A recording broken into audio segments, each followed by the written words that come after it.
c'est une femme qui est très très très très mince et que pour elle, les personnes qui sont plus gros qu'elle sont inférieures à elle. Et j'ai vu son regard changer en fait. Et ils ont fait oui, c'est lui qui va devenir manager. Et elle a répondu, je vois pas pourquoi ce serait un gros chauve et un inculte qui va devenir manager. Faudrait déjà qu'il ait pas sa graisse qui déborde de son pantalon pour devenir manager. Mais ce qui me touchait à cœur, c'est de juger les gens sur leur physique, mais aussi sur leur façon d'être intellectuellement. J'ai commencé à travailler dans un laser game. J'étais dans le poste de chef de cuisine. Par la suite, mes obligations ont changé. J'étais à moitié chef de cuisine et l'autre moitié manager du centre. Donc tout se passait très bien. J'ai fait les constructions là-bas. J'ai aidé à faire remettre en couleur, à refaire des petits travaux de base. Je me suis cassé le pied et en fait, du jour au lendemain, plus personne ne me parlait, plus personne n'était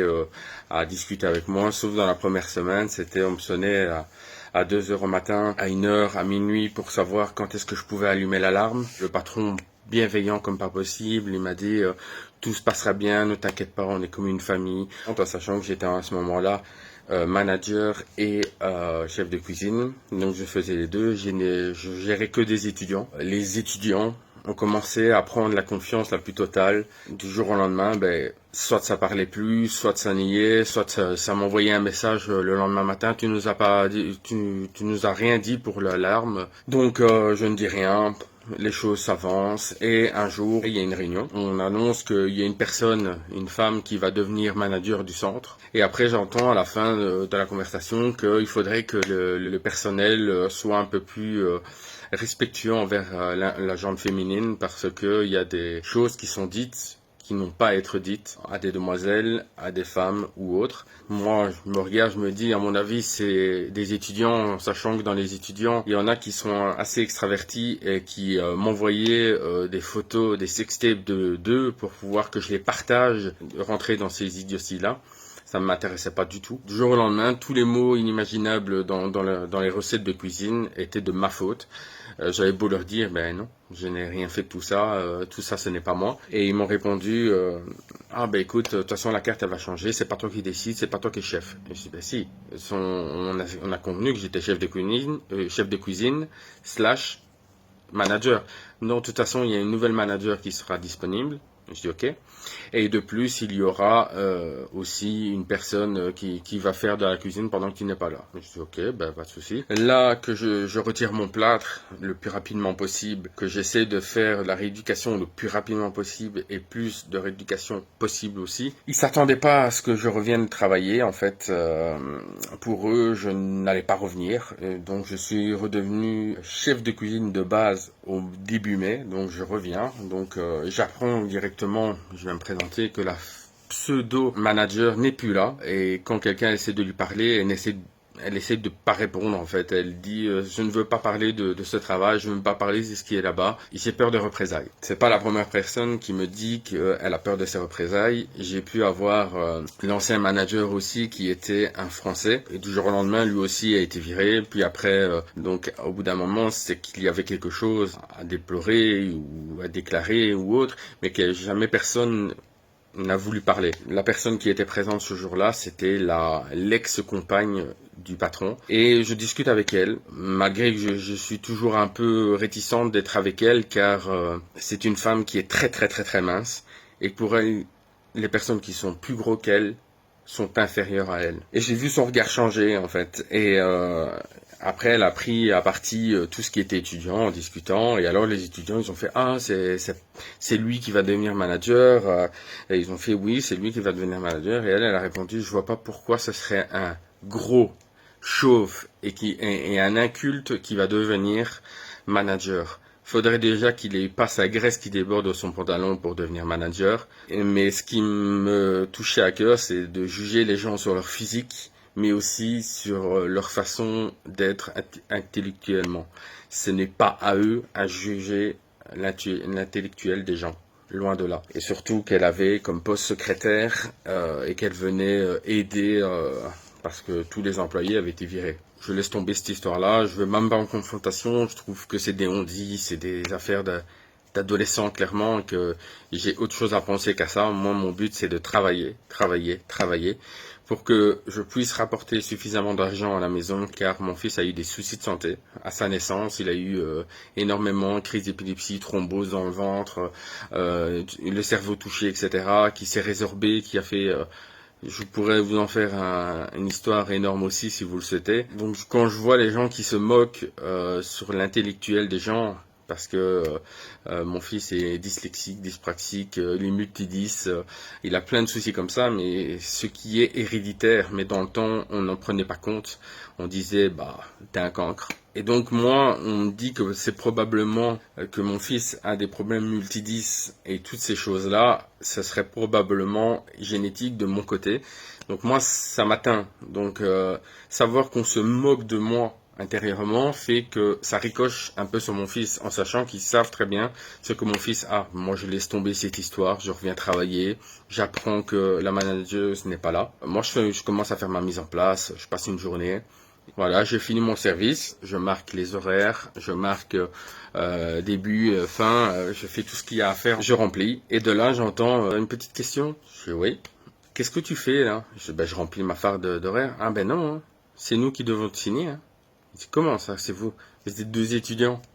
Ah mais non, on t'a pas dit. C'est nous qui sommes devenus managers et co-managers. Le lendemain matin, j'arrive, il y a une employée qui a été prise pendant que j'étais en maladie. Elle travaille en salle et elle travaille avec une étudiante dans le laser game, dans la salle, etc. Ce jour-là, je suis toujours en poste de cuisine, je fais mon taf, tout se passe bien.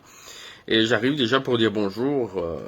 Je sens que ces 2 personnes-là, ces 2 demoiselles étaient assez réticentes. Et donc je m'approche, et je dis ça va? Et au moment où je m'approche, elle se recule. Je veux savoir ce qui se passe.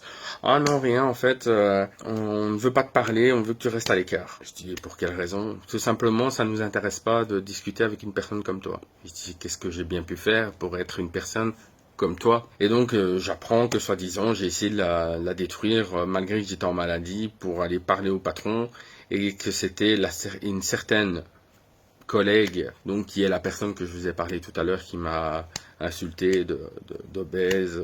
Je dis non, je suis pas au courant de ça. Donc de là, elle m'explique tout ce qui s'est passé entre eux, que soi-disant je les ai eu au téléphone et que aussi j'ai essayé de la descendre en disant faites attention à vous, elle vous crache sur le dos, faites attention à vous, elle veut vous démolir, faites-la partir à ma place tant que je ne suis pas là pour avoir sûr et certain le poste de manager. De toute façon, au pire, on l'a fait dégager, elle a qu'à travailler comme femme de ménage. Je dis, what?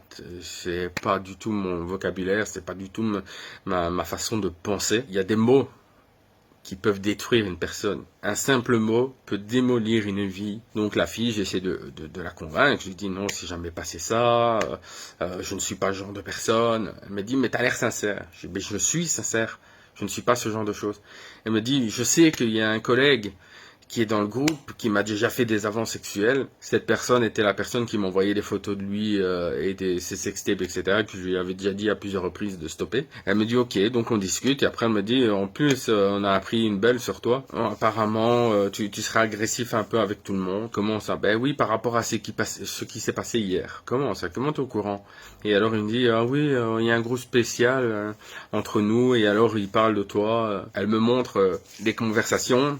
Je reste bouche bée en sachant que la veille, personne ne me parlait de tout mon travail, à mon premier jour de travail. Donc j'avais une altercation dans la journée avec la secrétaire qui est venue me dire « ta moto n'a rien à faire ici ». Je dis « mais j'ai l'accord du patron ». « Non, ta moto n'a rien à faire ici. C'est moi qui te le dis ». Je dis « écoute, c'est pas que je ne veux pas, c'est que j'ai rien pour l'attacher et qu'on est quand même dans la région et que la région n'est pas sûre à 100% et que j'ai pas envie.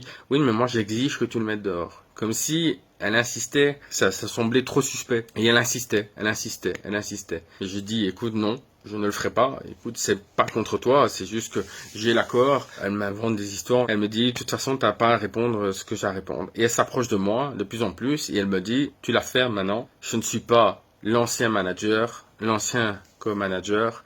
Et tu te la fermes et tu te calmes maintenant. Je suis très calme, mais elle me parle pas comme ça. Et elle s'approche de moi de plus en plus. Puis après, elle tourne, elle bifurque dans la cuisine, en sachant qu'à l'extérieur de la cuisine, il il y avait des caméras, mais dans la cuisine, il n'y en avait pas encore. Elle me dit, oui, de toute façon, tu sais pas faire à manger, tu sais rien faire de tes deux mains. Je dis, ok, il y a le manager qui rentre à l'intérieur, qui discute entre eux.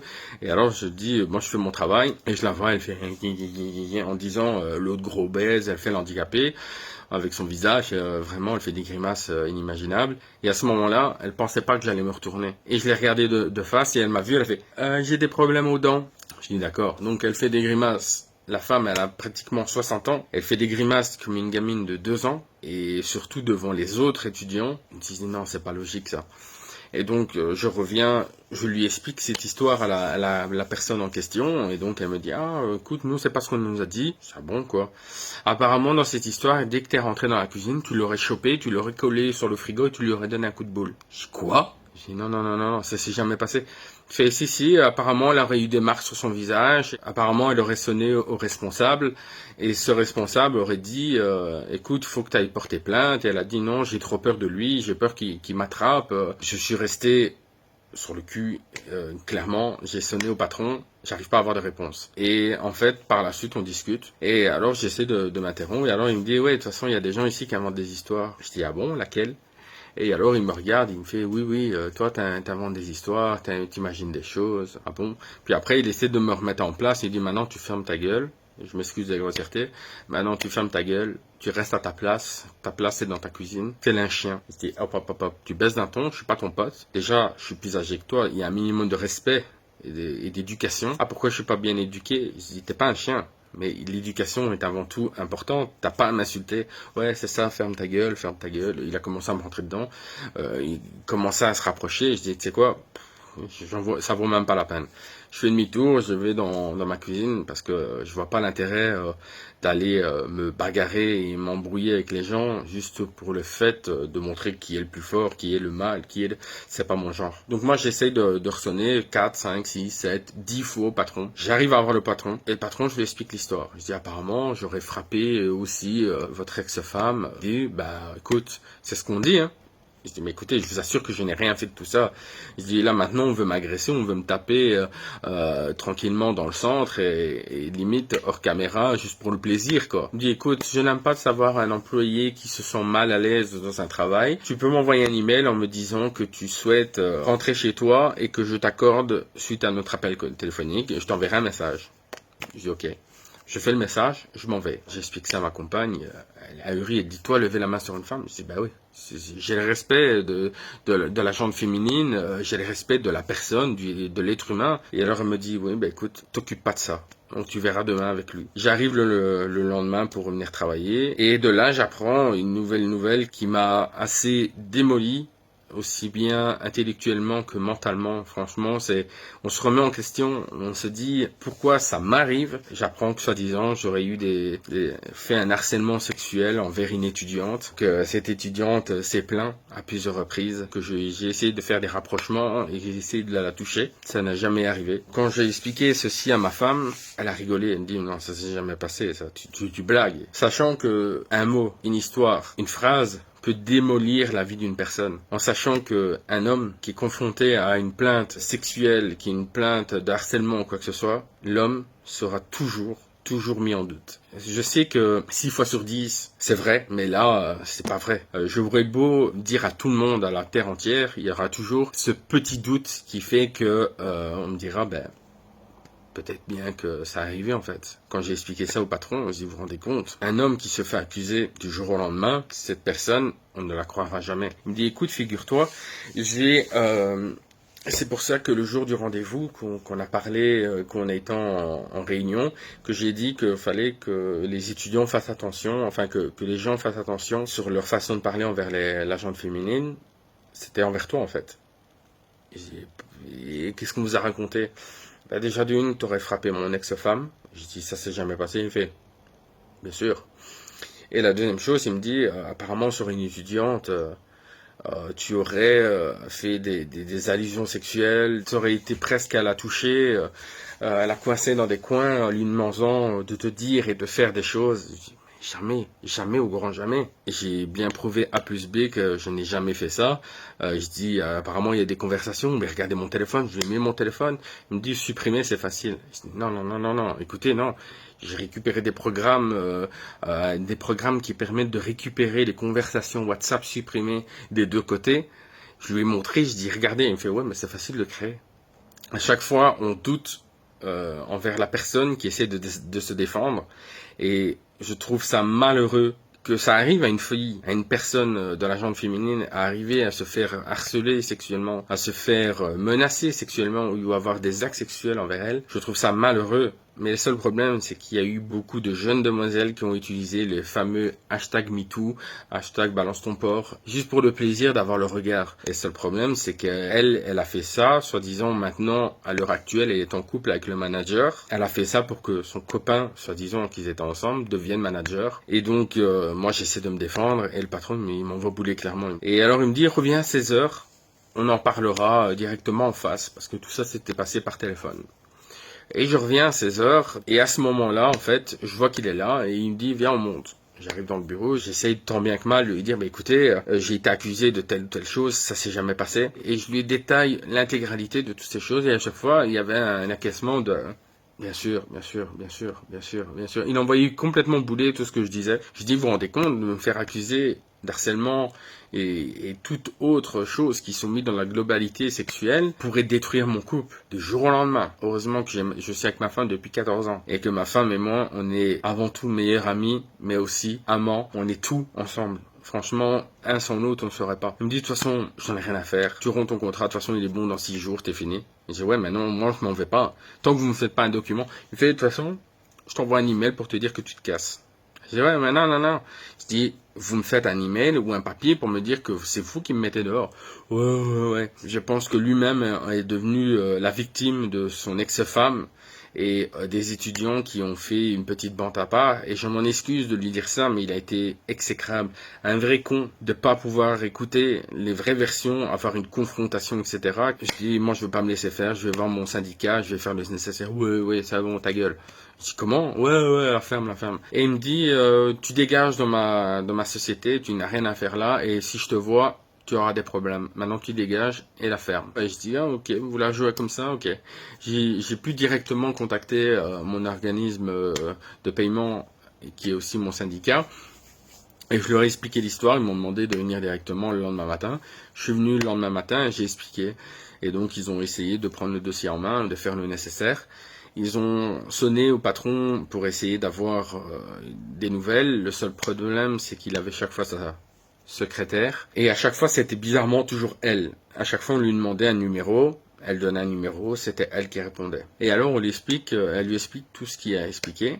Et alors, elle dit, ah mais non, vous savez, c'est un menteur, il invente des histoires, en plus il m'a frappé, j'ai pas osé porter plainte car il m'a menacé de représailles, et elle a commencé à déblatérer, et l'organisme de paiement, enfin mon syndicat, a constaté que c'était une menteuse mais inimaginable. Dans sa façon de parler, c'était même pas cohérent, il y avait rien de cohérent. J'attends d'avoir mon C4, je l'ai en retard, donc pas payé, ni par le chômage, ni par lui, parce que j'attends la fin de mon paiement, pas payé, et on relance. Il n'y a rien.